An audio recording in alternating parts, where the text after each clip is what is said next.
Speed, time and டிஸ்டன்ஸில் ரொம்பவே இம்பார்ட்டண்ட்டான ப்ளஸ் வந்து ரொம்ப சிம்பிளான மெத்தட். இதை நிறைய பேர் எக்ஸாம்ஸில் ஸ்கிப் பண்ணுவாங்க. ஏன்னா பார்க்க கொஞ்சம் டஃப்பாக இருக்கும், ஆனால் ரொம்பவே ஈஸி. ஒரு பைக் வந்து 2 PM ஸ்டார்ட் ஆகுது ஒரு இடத்துலேருந்து. என்ன ஸ்பீட்னா, இதோட ஸ்பீடு வந்து பார்த்திங்கன்னா 40 km/h. ஒரு ஹவருக்கு 40 கிலோமீட்டர் வந்து ட்ராவல் பண்ணுது.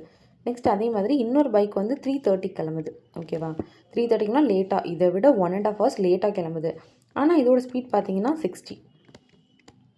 எப்போதுமே இந்த மாதிரி ப்ராப்ளம்ஸில் பார்த்தீங்கன்னா லேட்டாக கிளம்புறதுக்கு ஸ்பீட் அதிகமாக தான் கொடுத்துருப்பாங்க. ஏன்னா அப்போ தான் இந்த பைக்கை இதை மீட் பண்ண முடியும். ஆமாம்ல, இப்போ அதை விட கம்மியாக போச்சுன்னா பின்னாடியே தான் போயிட்டுருக்கோம். ஸோ இதோட ஸ்பீட் எப்போதுமே அதிகமாக இருக்கும். இப்போது என்ன கேட்டிருக்காங்கன்னா, at what times will 2 bikes meet? So இந்த 2 டைமும் எப்போ மீட் பண்ணணும், அந்த மீட்டிங் பாயிண்ட் தான் கேட்டிருக்காங்க. அதுக்கு நீங்கள் ஃபர்ஸ்ட் என்ன பண்ணணும்னா, டேலி பண்ணணும். எதனா, இங்கே ஒன்று 2 o'clock கிளம்புது, இது 3:30க்கு தான் கிளம்புது. ஸோ ரெண்டுத்தையும் டேலி பண்ணணும். டேலி பண்ணுறதுக்கு 3:30 தான் எடுத்துக்கணும். ஏன்னா நீங்கள் லேட்டாக கிளம்புறாங்க இல்லையா, லேட் டைமில் கிளம்புறவங்கள்ட்ட, ஏன்னா அதுலேருந்து 3:30 கொண்டு வரது ஈஸி, ஃப்ரண்ட்டில் கொண்டு வந்துடலாம். ஸோ இது ரெண்டுத்தையும் ஈக்குவேட் பண்ணணும். ரொம்பவே சிம்பிள். இப்போ எப்படின்னு பாருங்களேன். இப்போது 2 o'clock கிளம்புதில்ல பைக்கு, அதோட ஸ்பீட் என்னென்னா 40 இருக்குது. ஸோ ஒரு ஹவருக்கு 40 கிலோமீட்டர். இங்கே எவ்வளோன்னா 2 to 3, 3 to 3:30, 1.5 hour இருக்குது. 2க்கும் 3:30க்கும் 1.5 hours கேப் இருக்குது. ஸோ 1 ஹவரில் வந்து 40 கிலோமீட்டர். அப்போ ½ an hourல வந்து 20 கிலோமீட்டரா? ஸோ 20, 40 + 20, இங்கேருந்து இங்கே வர 60 கிலோமீட்டர் இதுக்கு தேவை. ஓகேவா?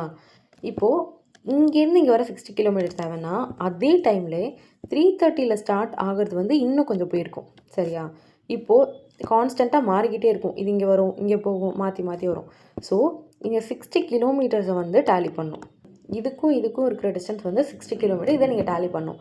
டேலி பண்ணுறதுக்கு என்னென்னா ரிலேட்டிவ் ஸ்பீட் வேணும். ரிலேட்டிவ் ஸ்பீட்னா 2 வெஹிக்கிள்ஸ் வந்து ஒரே டைரெக்ஷனில் போச்சுன்னா ஸ்பீடை வந்து மைனஸ் பண்ணிக்கணும். கேஸ் 2 வெஹிக்கிள்ஸ் வந்து ஆப்போசிட் டிரெக்ஷனில் போச்சுன்னா ஸ்பீட்ஸை வந்து ப்ளஸ் பண்ணிக்கணும். ஓகேவா? இப்போ இங்கே என்ன போகுது, ஒரே டைரெக்ஷனில் தான் போகுதுன்னு சொல்லியிருக்காங்க பார்த்தீங்களா. இந்த சேம் டிரெக்ஷன் ரொம்ப இம்பார்ட்டண்ட். அப்படிங்கிறப்போ நம்ம என்ன எடுத்துக்கணும்னா, சேம் டிரெக்ஷன்னா இங்கே ஒரு 40, 60 மைனஸ் தானே பண்ணணும். ஸோ மைனஸ் பண்ணிக்கோங்க. இது மைனஸ் பண்ணால் 3 வரும். So 3 hours. எப்போ மீட் பண்ணணும் தானே கேட்டிருக்காங்க. இப்போது இந்த டைமிங்கோட 3 hours வந்து நம்ம ஆட் பண்ணிக்கணும். எங்கேருந்து ஆட் பண்ணணும்னா 2லேருந்து ஆட் பண்ணக்கூடாது. ஏன்னா நம்ம 3:30 கிட்ட ஈக்குவேட் பண்ணிட்டோம்.